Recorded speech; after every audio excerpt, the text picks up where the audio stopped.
सो दोस्तों, हम जिस तरह के इन्वायरमेंट में, जिस तरह की सोसाइटी में रहते हैं, वहाँ पे लोगों को सिर्फ दो तरह की लैंग्वेज समझ आती है। पहला, एक वीक डरपोक इंसान की, एंड दूसरा एक डेंजरस स्ट्रांग आदमी की। देखो यार, अगर तुम ओवरली सॉफ्ट हो तो लोग तुम्हारा फायदा उठाएंगे, तुम्हारा मिसयूज करेंगे, तुम्हें एक्सप्लॉइट करेंगे। ठीक है। ऑन द अदर हैंड, अगर तुम ओवरली एग्रेसिव हो, तुम्हें लोग पागल बोलेंगे, तुम्हें आइसोलेट कर दिया जाएगा और हर कोई तुम्हें अवॉइड करेगा और तुम सोसाइटी में रहने लायक ही नहीं बचोगे। सो आज की इस वीडियो में हम जिस स्किल के बारे में बात करने वाले हैं, अगर तुम्हारे अंदर वो स्किल आ जाता है तो तुम ऐसे इंसान बन जाओगे जो ना तो किसी के सामने झुकता है और ना ही किसी पे बिना वजह अपना गुस्सा निकालता है। So welcome to the fourth episode of the series the predator mindset. यहाँ पे हम डीकोड करते हैं ऐसे ही सर्वाइवल स्किल्स जो तुम्हें इस सोसाइटी नामक मैनमेड जंगल में सर्वाइव करने में हेल्प करते हैं, ना ही हेल्प करते हैं बल्कि तुम्हें इस गेम का एक टॉप प्रीडेटर बनाते हैं। सो चलो आज की वीडियो को स्टार्ट करते हैं। सो आज का जो हमारा स्किल होने वाला है उसका नाम है द कंट्रोल्ड एग्रेशन। ये एक ऐसा स्किल है जो तुम्हारे चेहरे पे तो शांति रखता है लेकिन तुम्हारी आंखों में एक स्पार्क, एक जुनून रखता है जिससे लोग डर के रहते हैं। सबसे पहले समझते हैं different types of aggression. The first one is reaction aggression. For example, तुम किसी अपने ग्रुप में बैठे हो और किसी ने तुम्हारे ऊपर कोई टोंट, कोई जोक मार दिया। ठीक है, तुम उसी टाइम भड़क गए, तुमने जवाब दे दिया कि भाई तू ऐसे कैसे बोल रहा है, ठीक है, अपनी लिमिट में रह, या इस तरह की चीजें। ठीक है, तो बाकी के ग्रुप के लोग तुम्हें कहते हैं कि भाई रिलैक्स हो जा, कि उसने सिर्फ जोक ही तो करा है, इतना भी गुस्सा होने वाली बात नहीं है। तो इस सिचुएशन में तुम खुद ही एक बेवकूफ लगते हो। ठीक है, इस तरह का रिएक्शन तुम्हें कंट्रोल करता है। On the other hand, we talk about controlled aggression, यानी कि तुम हर इमोशन को फील करते हो, हर फीलिंग को महसूस करते हो। तुम्हें गुस्सा भी आता है लेकिन तुम उसे स्टोर करते हो, प्लान करते हो और स्ट्रेटेजिकली एक राइट मोमेंट पे उसको वेंट आउट करते हो, जिससे तुम अथॉरिटेटिव लगते हो और लोग तुम्हारी रिस्पेक्ट करते हैं।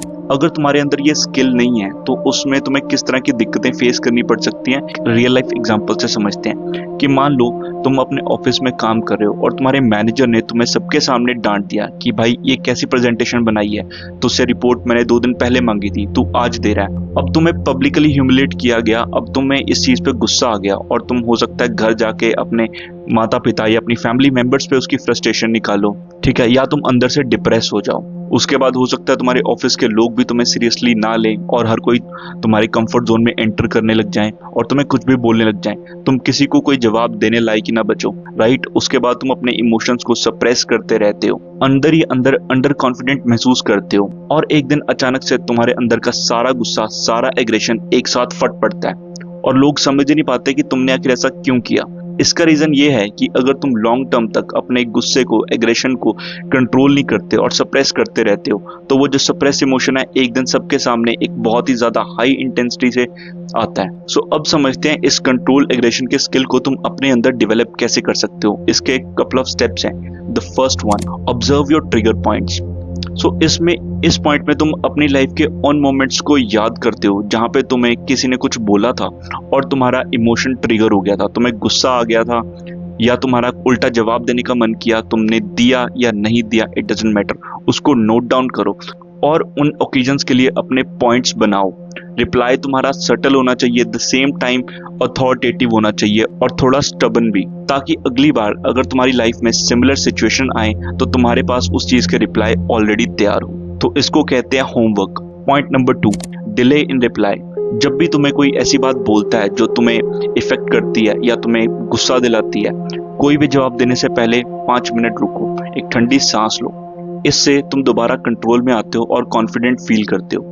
Step number 3, release with a strategy. तो वेट करो जब मोमेंट तुम्हारे फेवर में हो, सारी चीजें तुम्हारे पक्ष में हो। तो वेट करो जब मोमेंट तुम्हारे फेवर में हो, सारी चीजें तुम्हारे पक्ष में हो। उस टाइम एक ऐसा एक्शन लो, एक ऐसी बात को, एक ऐसी स्टेटमेंट दो जो अथॉरिटेटिव हो और रिस्पेक्ट को डिमांड करे। अब इसको मैं तुम्हें अपनी रियल लाइफ एग्जांपल से समझाता हूँ। सो क्या हुआ, मैं पिछली कंपनी में जहाँ पे जॉब करता था वहाँ पे मेरा एक मैनेजर होता था जिसके साथ हम रेगुलरली पूल वगैरह खेलते थे। ठीक है, अच्छी बातचीत होती थी, हंसी मजाक होता था, सब कुछ ठीक है। तो एक दिन हम ऐसे ही शाम को पूल खेल रहे थे और काफी ज्यादा लोग वहाँ पे इकट्ठा थे। जैसे ही मैं शॉट लेने लगा तो आई थिंक मैंने गलत शॉट ले लिया या गलती से दूसरी बॉल डाल दी। तो मेरे मैनेजर ने मुझे उस टाइम बोला कि ये वाली बॉल तेरा बाप डालेगा। मैं एकदम से स्टन्ड हो गया कि ये क्या बोला इसने। मैंने आसपास देखा, लोग मेरी शक्ल देख रहे थे। सो मैंने उस टाइम बोला कि सर आई रियली अप्रिशिएट अगर मजाक आपके और मेरे बीच में रहे, डोंट इन्वॉल्व माई पेरेंट्स। वो भी एकदम हक्का बक्का रह गया कि भाई इसने ऐसा क्या बोल दिया, बट मेरी बात भी सही थी तो वो मुझे कुछ काउंटर दे भी नहीं पाया।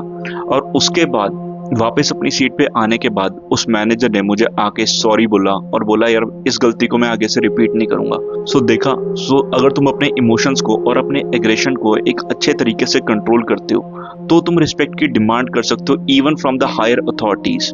अब इस कंट्रोल्ड एग्रेशन के स्किल के बेनिफिट्स क्या हैं? पहला, लेजर फोकस रिप्लाई। इसका मतलब यह है कि बेशक तुम गुस्से में हो लेकिन जो तुम बात बोलते हो वो पूरी क्लैरिटी से बोलते हो और सामने वाला एकदम से ऑफ गार्ड हो जाता है कि भाई चाहे गुस्से में बोल रहा है पर जो बात बोल रहा है इसकी बात में वजन है तो मुझे बात माननी पड़ेगी। ठीक है। Second, you master your emotions. अगर तुम्हारे अंदर ये कंट्रोल्ड एग्रेशन का स्किल्स है तो तुम अपने इमोशंस को फील तो करते हो, फीलिंग्स को महसूस तो करते हो, बट तुम एकदम से इंस्टेंटली एक्ट नहीं करते। इसका मतलब तुम अपने इमोशंस को कंट्रोल करना सीखते हो। You own your emotions, not the emotion owns you, right. और कब अपने इमोशंस को कहां पे यूज करना है, अगर तुम ये चीज सीख लेते हो, it is a game changer, trust me. And then the point number 3, people stop testing you. अगर आप एक दो बार अपने आप को इस तरीके से पोर्ट्रे कर देते हो टफ सिचुएशंस में कि तुम अपने लिए स्टैंड ले सकते हो और उस पर फर्मली खड़े रह सकते हो, पीपल तुम्हारी लिमिट्स क्रॉस करना बंद कर देंगे। वो तुम्हें टेस्ट नहीं करेंगे, they automatically serve you with respect. That is why it's very important how to control your aggression. अब मैं तुम्हें इस तरह के सर्वाइवल स्किल्स इसलिए सिखाता हूँ ताकि तुम इनका यूटिलाइज करो और सोसाइटी में अपनी एक स्ट्रॉन्ग पोजीशन बनाओ। लोग तुमसे रिस्पेक्ट से बात करें, लोग तुम्हें इज्जत दें और ना तो कोई तुम्हें यूज करे ना तो मैनिपुलेट करें। अब मैं ये बिल्कुल भी नहीं चाहूंगा कि तुम इन सर्वाइवल स्किल्स को सीख कर अपना गुस्सा दूसरों पे निकालो या किसी को नीचा दिखाओ या किसी को बुरा फील करवाओ या किसी का फायदा उठाओ।